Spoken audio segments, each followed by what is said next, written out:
Oi, tudo bem com vocês? Bom, hoje a gente vai começar a nossa unidade 4 e antes de iniciá-la, eu quero relembrar com vocês tudo que nós já fizemos e vimos até então. Na nossa primeira unidade, unidade 1, vimos qual o processo ou como é o processo de mineração de dados como um todo, a divisão desse processo em etapas e que a principal etapa, ou talvez a etapa que a gente possa chamar de central no processo de mineração como um todo, seja aquela na qual a gente vai extrair conhecimento de algum conjunto de dados, ou seja, de algum tipo de experiência passada para resolver um determinado problema.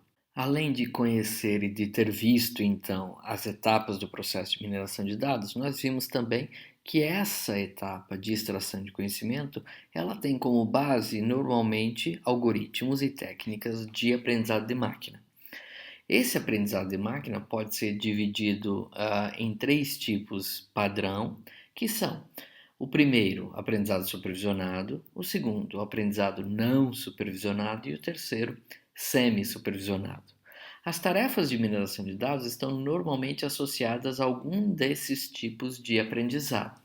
A primeira tarefa de aprendizado de máquina que nós vimos e esteve na nossa unidade 2 foi a tarefa de classificação, ou seja, uma tarefa onde a gente utiliza um paradigma de aprendizado supervisionado de máquina. E na unidade 2 nós vimos um algoritmo tradicional de aprendizado de máquina para indução de árvores de decisão. Vimos também que a indução de árvores de decisão pode ser feita através de outros algoritmos. E, na verdade, a nossa unidade cobriu dois deles, o ID3 e o C4.5. O C4.5, apesar de ser um algoritmo já com alguma idade, um algoritmo tendo sido definido ou criado na década de 90, certo? Ele ainda hoje é bastante utilizado, principalmente pela robustez. Nós vimos que o algoritmo C4.5 ele tem capacidade de não sofrer tanto por conta de algum ruído no conjunto de dados de treinamento, certo? Pela facilidade de implementação, nós executamos o processo do algoritmo C4.5 manualmente e vimos que não há grande complexidade nesse processo, tá? E também é muito utilizado também por ter um desempenho muito bom em muitas tarefas de classificação. Então, é um algoritmo um pouco antigo, se a gente disser assim, na área de mineração de dados. Nós temos algoritmos mais modernos. Entretanto, é um algoritmo tradicional e ainda muito utilizado, certo? Muitas das tarefas práticas de mineração de dados que a gente realiza para classificação, na prática são realizadas usando um algoritmo C4.5 ou alguma variação pequena que tenha como base o próprio C4.5, certo? Bom, na sequência, na nossa unidade 3, nós vimos que existem ferramentas de software disponíveis e que permitem que a gente execute tarefas de mineração de dados usando algoritmos tradicionais. A ferramenta utilizada na nossa disciplina é a ferramenta Weka.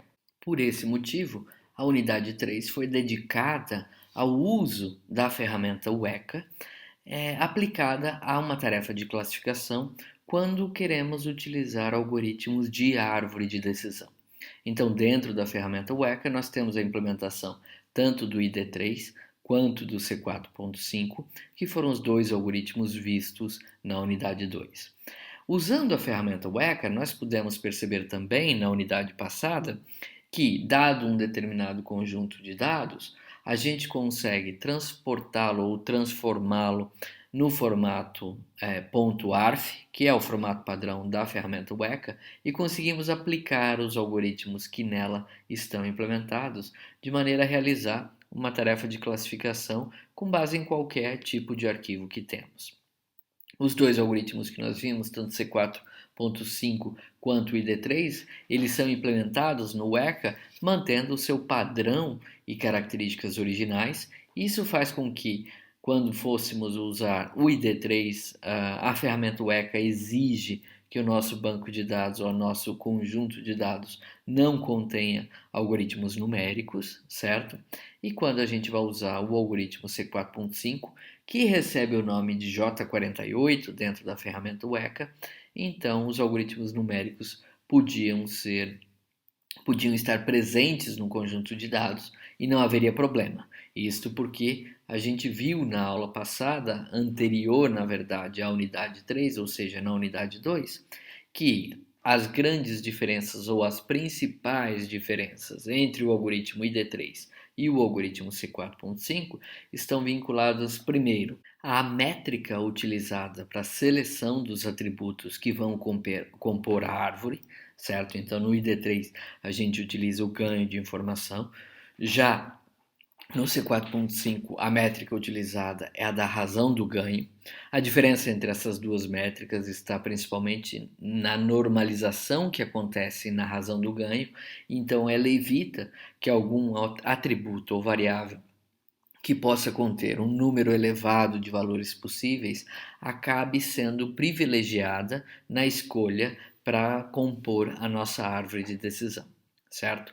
O segundo ponto que diferencia esses dois algoritmos, esse segundo ponto está vinculado ao que nós já comentamos, a possibilidade de se utilizar atributos ou variáveis numéricas.